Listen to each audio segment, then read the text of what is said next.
Hello les amis, j'espère que vous allez bien. Pour ceux qui ne me connaissent pas, je suis Elmedi Zaimi, ingénieur et project manager. Aujourd'hui, j'ai envie de partager avec vous une histoire que j'ai vécue personnellement il y a quelques années, donc ça remonte déjà à 2005. Je venais de finir mon DUT, c'est un diplôme universitaire et technologique. Bien sûr, c'était avant de faire l'école d'ingénieur et il fallait que j'effectue un stage technicien, c'est un stage de 2 mois. Voilà, pour valider mes études. Donc, pour ceux qui le savent, bon voilà, j'étais étudiant étranger en France et dans mon esprit, c'était forcément difficile de trouver un stage en France. C'était au Havre à cette période-là. Et donc, du coup, j'avais envoyé quand même quelques candidatures. Donc, j'ai postulé à plein d'entreprises. Et pour maximiser mes chances, je me suis dit, ben voilà, c'est l'été, j'ai envie d'aller voir mes parents au Maroc et en même temps continuer à chercher un stage. Donc c'est ce que j'ai fait. Je suis parti au Maroc, j'ai visité la famille, etc. J'ai préparé un CV, une lettre de motivation et tous les jours, le matin, je me levais. Je me rappelle, avec mon père, paix à son âme, il me prenait en voiture, on partait, on faisait le tour des entreprises, des garages, etc. Des petites entreprises pour déposer mon CV et chercher un stage.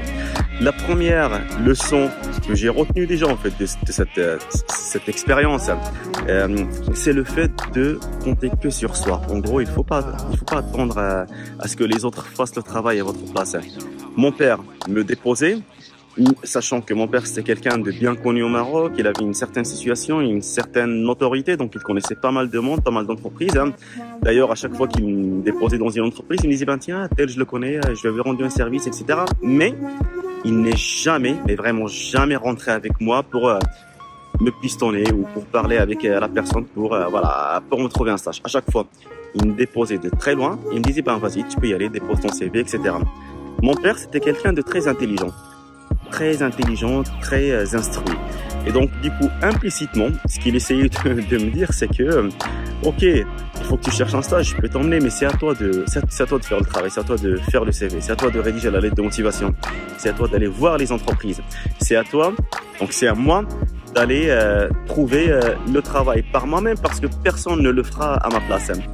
Et je me rappelle d'une histoire qui m'a marqué jusqu'à aujourd'hui. Mon père m'avait déposé devant une grande entreprise. Je me rappelle plus ce qu'il faisait, mais en tout cas, ils avaient un grand atelier de mécanique. Et voilà, ils faisaient de l'export des pièces qu'ils fabriquaient à l'étranger, partout dans le monde. Et mon père m'avait dit, ben tiens, le directeur, je le connais, c'est quelqu'un à qui j'avais rendu service il y a quelques années, mais vas-y, tu peux y aller tout seul. Bon, bah effectivement, je suis rentré. J'ai vu la secrétaire, il m'a accueilli, j'ai vu le directeur, il m'a dit, et là le directeur il m'a dit, bon bah très bien, tu cherches un stage, super, bah, tu sais quoi, attends-moi dans la salle d'attente, le temps que je fasse ma prière.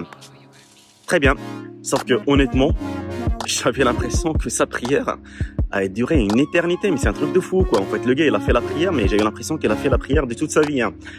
Et là, ça commence à monter en moi. Voilà, ça commence parce que je voyais très bien que le gars, peut-être il a reconnu le nom, donc il était gêné, il m'a accueilli, mais ça l'embêtait quand même de me donner un stage. Quoi. En fait, ça l'embêtait ou entre parenthèses, ça le fait de me donner un stage.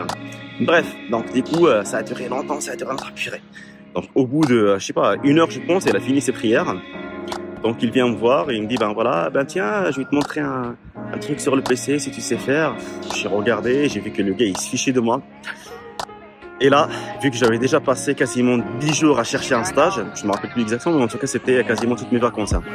Et je n'avais rien trouvé, donc ça m'a un peu énervé. Et là, je me rappelle très bien, je lui avais dit, écoutez, je suis venu au Maroc, mon pays, que j'adore, pour trouver un stage, et que finalement, en fait, je suis venu ici pour chercher un stage parce que je pensais que en France j'allais être discriminé, mais finalement je me rends compte que ici c'est peut-être pire. Donc merci, au revoir. J'ai pris mon CV, j'ai pris ma lettre de motivation. Je suis parti, j'ai passé 2-3 jours qui me restaient au Maroc. Puis après je suis retourné en France. Et en retournant, là, miracle, j'ouvre la boîte aux lettres. Qu'est-ce que je trouve? Une des entreprises dans laquelle j'avais déposé un CV m'a répondu, m'a accepté. C'était une belle entreprise et d'ailleurs c'était l'un de mes meilleurs c'était mon meilleur stage. Et honnêtement, si je devais le comparer à mes jobs, c'était aussi l'un de mes meilleurs jobs parce que l'ambiance, elle était superbe. J'ai appris pas mal de choses.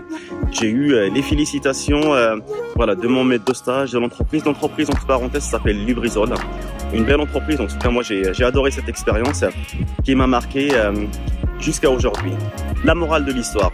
La morale de l'histoire, en fait, j'ai envie de vous dire deux choses. La première, c'est que souvent, on pense que la pelouse est plus verte ailleurs. Il suffit juste de regarder à côté de chez soi. Hein. Donc, ça sert à rien des fois de partir au bout du monde. Même si moi, j'ai quitté mon pays, etc. Mais aujourd'hui, je me rends compte que finalement, le bonheur ou la réussite ne sont pas forcément ailleurs. Il suffit juste de regarder ce qu'on a déjà entre nos deux mains, ce qui nous entoure, essayer d'en profiter le maximum possible. Et les opportunités, ils nous entourent, mais tous les jours, il faudrait juste les voir et les saisir. La deuxième morale, c'est que personne ne fera le job à votre place. Voilà. Bon, bah, c'était juste une petite histoire que j'avais envie de partager avec vous. À bientôt, ciao, ciao. Your biggest fan. And when things are really tough and they're really rough and nothing's working, but there's something inside of you that says, I just have to follow that because you don't know who you